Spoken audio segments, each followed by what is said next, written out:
Peringatan 45 tahun Land Day, Hamas tegaskan rakyat Palestina punya hak suci kembali ke tanah airnya.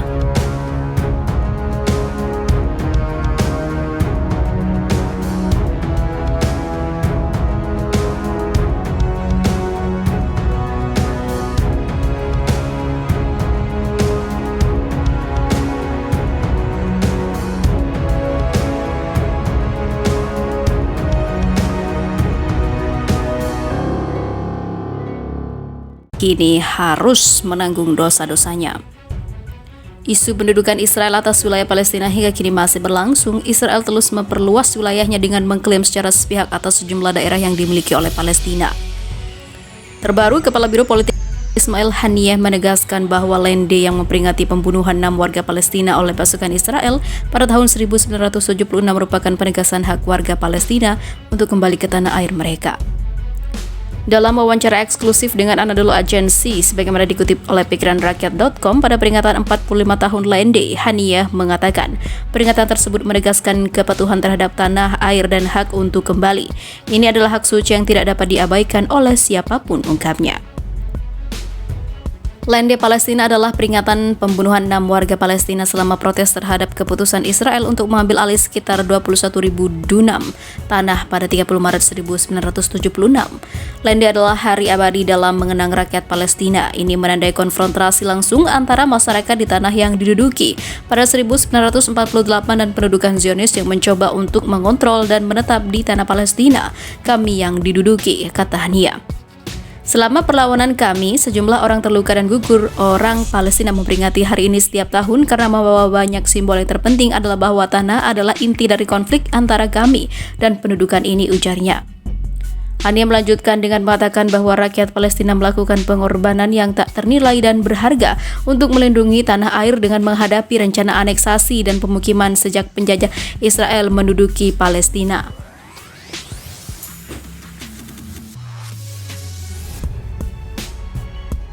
Kepala mengungkapkan bahwa rakyat Palestina kini telah bersatu di Gaza, tepi barat Yerusalem, serta wilayah pengasingan dan diaspora. Kesetiaan kami pada tanah air dan hak untuk kembali adalah hak sakral yang tidak dapat ditinggalkan atau diabaikan oleh siapapun. Oleh karena itu, saya memberikan salam khusus kepada warga yang tinggal di wilayah pendudukan sejak 1948 dan saya meyakinkan mereka bahwa pertempuran itu adalah satu dan takdirnya sama, ucapnya. Rakyat Palestina akan memiliki entitas politik tanah dan negaranya di atas tanah Palestina, insya Allah, tutur Haniyeh.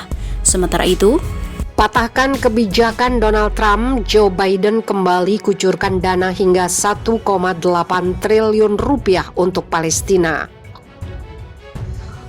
Hubungan Palestina dengan Amerika Serikat sempat merenggang selama masa pemerintahan Donald Trump.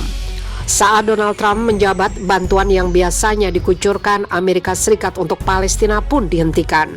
Namun sejak Joe Biden terpilih menjadi Presiden Amerika Serikat yang berhasil menggeser Donald Trump, bantuan tersebut ternyata kembali dirasakan oleh Palestina. Seperti baru-baru ini, pemerintahan Joe Biden telah memberitahu Kongres bahwa pihaknya bermaksud untuk mendistribusikan bantuan senilai 125 juta dolar Amerika Serikat atau sekitar 1,8 triliun ke Palestina. Bantuan tersebut dinilai sebagai upaya Presiden Amerika Serikat Joe Biden menjungkir balikkan kebijakan pro-Israel dari mantan Presiden Amerika Serikat Donald Trump. Sumber Kongres mengatakan kepada situs berita online The Hill bahwa Badan Pembangunan Internasional Amerika Serikat dan Departemen Luar Negeri memberitahu Kongres Amerika Serikat tentang niat mereka untuk mencairkan dana tersebut. Dana tersebut sebagian besar dialokasikan oleh Kongres sebagai bagian dari anggaran 2020. Tetapi Donald Trump telah menghentikan bantuan kepada Palestina dalam upaya untuk membuat Palestina setuju untuk bernegosiasi mengenai ketentuan rencana Amerika Serikat untuk mengakhiri konflik Israel-Palestina. Proposal itu dengan tegas ditolak oleh para pejabat Palestina yang mengecam banyak konsesinya kepada Israel. Sebagaimana dikutip pikiranrakyat.com dari Daily Sabah, bahwa dana tersebut dilaporkan mencakup 75 juta dolar Amerika Serikat atau sekitar 1 triliun rupiah untuk mendukung pertumbuhan ekonomi dan meningkatkan akses ke layanan penting di wilayah pendudukan. Selain itu dikabarkan juga tambahan 10 juta dolar Amerika Serikat atau sekitar 145 miliar rupiah akan digunakan untuk kegiatan rekonsiliasi lintas batas Israel-Palestina. Sedangkan untuk tambahan 40 juta dolar Amerika Serikat atau sekitar 580 miliar rupiah dari anggaran 2016-2017 sedang diprogram untuk program kerjasama keamanan termasuk narkotika dan penegakan hukum di tepi barat. Keputusan untuk membebaskan dana yang dialokasikan sebelumnya datang setelah Presiden Amerika Serikat Joe Biden pekan lalu menggelontorkan uang senilai 15 juta dolar Amerika Serikat atau sekitar 217 miliar rupiah kepada Palestina untuk membantu perang melawan virus corona. Sementara itu, juru bicara Departemen Luar Negeri Ned Price tidak secara eksplisit mengkonfirmasi bahwa pemerintah sedang berupaya untuk mencairkan 125 juta dolar Amerika Serikat atau sekitar 1,8 triliun rupiah untuk Palestina tersebut. Akan tetapi, ia menyatakan langkah untuk melanjutkan bantuan kepada rakyat Palestina adalah prioritas pemerintahan Joe Biden dan pihaknya sedang bekerja dengan Kongres Amerika Serikat dalam hal tersebut. Semua bantuan Amerika Serikat untuk rakyat Palestina akan diberikan sesuai dengan persyaratan di bawah hukum Amerika Serikat, ujarnya. Negeri ini bahaya yang mengintai jika perang Iran benar-benar pecah. Mantan Presiden Amerika Serikat Donald Trump sebenarnya ingin melancarkan perang melawan Iran. Namun Iran hanya sesumbar bahwa mereka siap menghadapi perang karena mereka telah melakukan kalkulasi matang. Trump ingin meninggalkan pekerjaan berat bagi Joe Biden dengan melancarkan perang Iran. Dengan dukungan Iran, hal itu bukan hal yang mustahil.